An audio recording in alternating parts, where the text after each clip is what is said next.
Tidak bisa dipungkiri bahwasanya perpustakaan menjadi salah satu tempat yang di dalamnya terdapat banyak sumber informasi dan ilmu pengetahuan yang telah menjadi jalur pendidikan non formal sejak lama.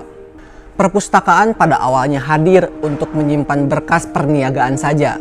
Lebih lanjutnya, perpustakaan hadir hanya di kalangan raja dan bangsawan saja yang menyimpan tulisan dan salinan pengetahuan untuk kepentingan pribadi mereka. Pada akhirnya, perpustakaan hadir untuk kepentingan masyarakat luas. Dan tidak bisa dipungkiri, kemajuan zaman yang pesat ini tidak terlepas dari eksistensi perpustakaan. Ironisnya, setelah banyak kemajuan yang dipengaruhi oleh perpustakaan, kini masyarakat menjadi acuh tak acuh terhadap perpustakaan. Bahkan lebih parah lagi, mereka sudah tidak memperhatikan lagi bagaimana cara menjaga dan melestarikan koleksi perpustakaan tersebut. Sehingga banyak kerusakan pada koleksi perpustakaan, khususnya buku. Lantas, kerusakan seperti apa saja yang terjadi pada koleksi perpustakaan? Banyak faktor yang dapat menjadi penyebab kerusakan koleksi perpustakaan. Di antaranya ada faktor biologi, faktor kimia, faktor fisika, dan faktor lain seperti manusia dan bencana alam. Contoh kerusakan yang disebabkan oleh faktor biologi adalah kerusakan karena serangga seperti rayap, kutu buku, dan kecoa. Contoh kerusakan yang disebabkan oleh faktor kimia adalah kerusakan karena oksidasi, keasaman, jenis tinta yang digunakan, dan zat-zat kimia lainnya.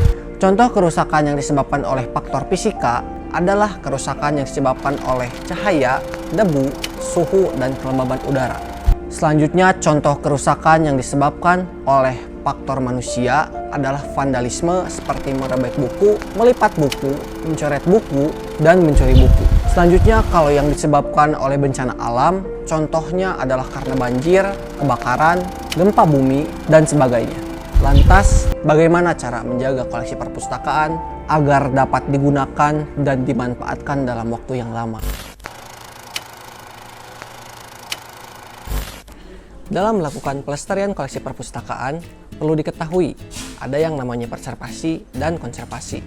Preservasi berarti pelestarian dan konservasi berarti perawatan. Ada beberapa jenis kegiatan yang bisa dilakukan dalam melakukan preservasi dan konservasi ini. Di antaranya ada penyiangan, preservasi, konservasi, restorasi, dan digitalisasi. Tahap pertama yang dilakukan adalah melakukan kegiatan penyiangan. Penyiangan merupakan kegiatan pemindahan atau pengeluaran koleksi perpustakaan yang sudah tidak terpakai, buku yang sudah jarang digunakan, dan buku yang kondisinya sudah tidak relevan atau rusak.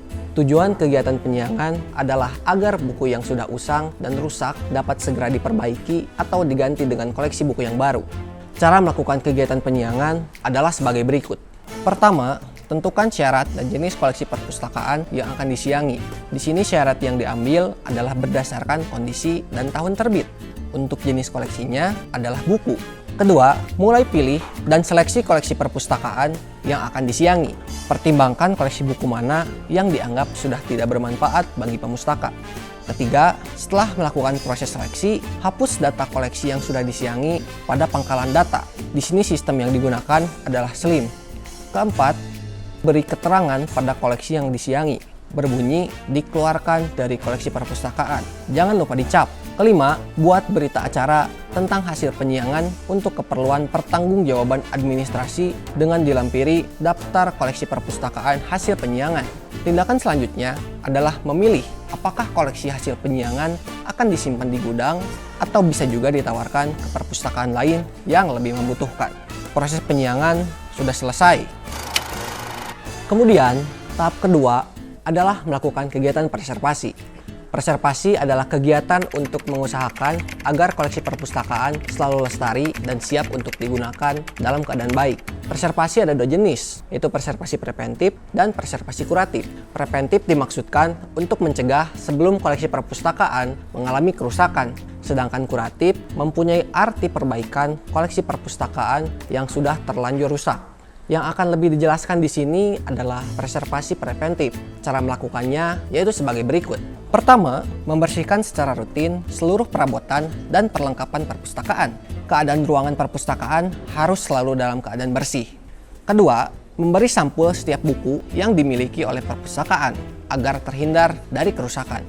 Ketiga, membersihkan koleksi buku yang ada secara rutin dengan menggunakan kemoceng atau kain lap yang bersih agar buku terhindar dari debu dan kotoran yang menempel.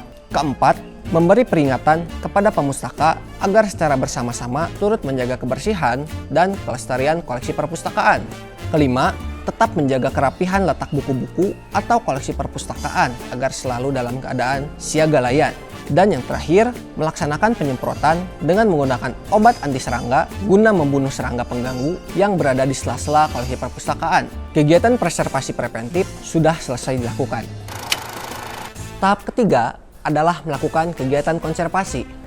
Konservasi merupakan cara untuk melindungi koleksi perpustakaan dan arsip dari kerusakan.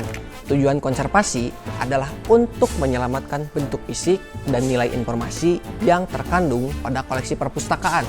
Di sini, tindakan konservasi yang akan dijelaskan adalah deasidifikasi dan enkapsulasi. Deasidifikasi merupakan kegiatan pelestarian koleksi perpustakaan dengan cara menghentikan proses keasaman yang terdapat pada kertas. Sedangkan enkapsulasi adalah cara melindungi kertas dari kerusakan yang bersifat fisik dengan cara melapisi kertas dengan plastik polyester.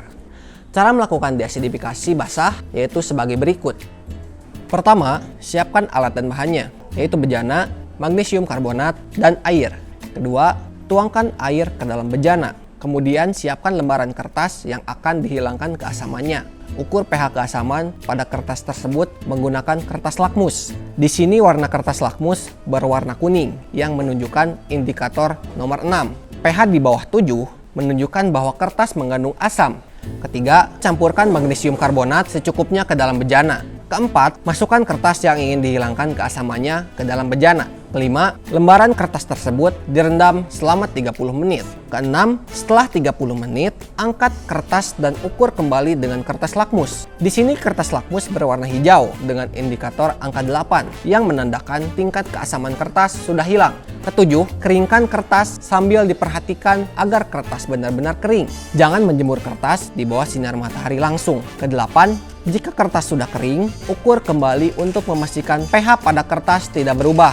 Dan yang terakhir, lakukan proses tersebut pada semua lembaran kertas agar penghilangan keasaman dapat bekerja secara maksimal. Proses deasidifikasi sudah selesai dilakukan. Kemudian, cara untuk melakukan enkapsulasi adalah sebagai berikut. Pertama, siapkan plastik polyester, double tip, pemberat, cutter, dan penggaris. Kedua, siapkan arsip yang akan dienkapsulasi. Ketiga, letakkan plastik polyester di atas meja. Bersihkan dengan lap bersih jika ada bagian yang kotor pada plastik polyester. Keempat, letakkan kertas dokumen di atas plastik polyester dengan posisi ada di tengah-tengah plastik. Kelima, letakkan pemberat di atas dokumen agar dokumen presisi tetap berada di posisi tengah. Keenam, tempelkan double tip pada plastik polyester sejajar dengan garis lurus di pinggir dokumen dan letaknya berjarak 2-3 mm di setiap pinggir dokumen sehingga double tip tersebut tidak bersentuhan dengan dokumen. Ketujuh, jangan lupa untuk memotong double tip dengan cutter. Kedelapan, lakukan penempelan double tip dengan cara yang sama pada ketiga sisi lainnya dari kertas dokumen. Kesembilan, setelah penempelan double tip selesai, sisihkan pemberat. Ke-10, simpan selembar plastik polyester lagi di atas dokumen. Ke-11, letakkan kembali pemberat di atas plastik. Ke-12, tempelkan kedua sisi plastik polyester dengan double tip yang sudah ditempel sebelumnya. Ke-13, setelah kedua ujung menempel, letakkan penggaris 2-3 mm dari pinggir double tip. Kemudian rapikan pinggiran plastik polyester dengan memotong plastik polyester yang berlebih. Yang terakhir, rapikan dokumen yang telah dienkapsulasi. Perlu diketahui, tindakan enkapsulasi ini lebih direkomendasikan untuk melindungi dokumen daripada tindakan laminasi, karena pada enkapsulasi, dokumen tidak langsung menempel ke plastik pelindung. Langkah keempat adalah melakukan kegiatan restorasi. Restorasi merupakan tindakan perbaikan koleksi perpustakaan yang mengalami kerusakan parah agar dapat kembali pada kondisi semula. Di sini, tindakan yang akan dijelaskan adalah tindakan mending. Mending merupakan tindakan pelestarian koleksi perpustakaan dengan cara menambal dan menyambung. Menambal adalah kegiatan pelestarian dengan menutup bagian koleksi perpustakaan yang berlubang. Sedangkan menyambung adalah kegiatan pelestarian yang dilakukan dengan cara merekatkan bagian buku yang robek. Cara melakukan kegiatan menambal adalah sebagai berikut. Pertama, siapkan alat dan bahannya, yaitu ada lem, solasi, penggaris, gunting, kuas, pensil, fotokopi halaman buku yang rusak, koleksi perpustakaan yang rusak, pemberat, dan kertas Bupalo. Kedua, gambar pola terlebih dahulu sesuai dengan pola kertas yang berlubang. Ketiga, gunting pola yang telah digambar dengan memberi jarak yang lebih dari pola yang seharusnya supaya bisa digunakan untuk memberi lem ke kertas buku yang berlubang.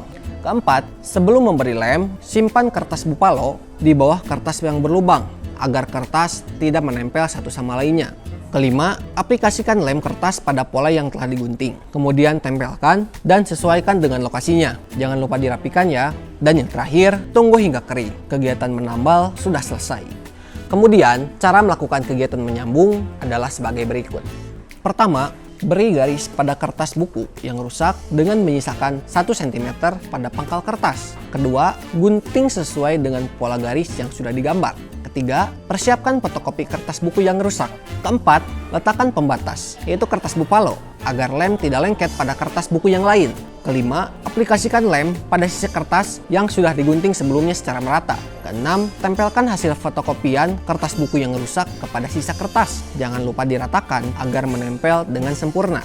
Yang terakhir, beri pemberat agar lem lebih menempel dengan sempurna. Kemudian tunggu hingga kering. Lalu, gunting jika ada kertas fotokopi yang berlebih dan kegiatan menyambung pun sudah selesai. Tahap kelima atau tahap terakhir adalah melakukan kegiatan digitalisasi. Digitalisasi merupakan sebuah upaya pelestarian koleksi perpustakaan dengan cara mengalih mediakan informasi yang terdapat pada buku yang awalnya dari bentuk cetak menjadi bentuk digital.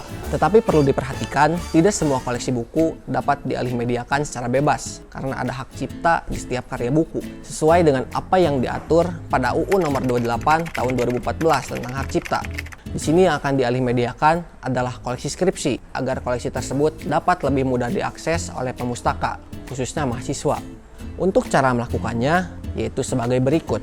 Pertama, siapkan dokumen yang akan di-scan. Di sini yang akan didigitalisasi adalah koleksi skripsi. Kedua, scan dokumen tersebut menggunakan scanner. Tetapi karena tidak ada scanner, di sini saya menggunakan aplikasi Cam Scanner melalui handphone yang dapat di-download di Play Store ataupun di App Store. Ketiga, susun dokumen hasil scan menggunakan aplikasi Microsoft Word. Kemudian setelah disusun, alihkan file tersebut ke dalam bentuk PDF. Keempat, setelah file sudah berbentuk PDF, maka proses digitalisasi koleksi perpustakaan berhasil dilakukan. Dan yang terakhir, upload file dokumen skripsi yang sudah dalam bentuk PDF tersebut ke dalam repositori perpustakaan agar dapat diakses oleh pemustaka. Kegiatan digitalisasi sudah selesai dilakukan. Tindakan digitalisasi ini direkomendasikan untuk diterapkan pada koleksi naskah kuno karena naskah kuno sudah tidak memungkinkan lagi untuk disentuh secara bebas oleh pemustaka. Oleh karena itu, naskah kuno harus dialih mediakan agar tetap dapat diakses dan dimanfaatkan kandungan informasi di dalamnya. Setelah mendapatkan edukasi terkait tindakan pelestarian koleksi perpustakaan, diharapkan kerusakan pada koleksi perpustakaan dapat dikurangi atau bahkan terhindarkan sepenuhnya. Semoga apa yang sudah disampaikan dapat bermanfaat. Sekian dan terima kasih. Salam literasi.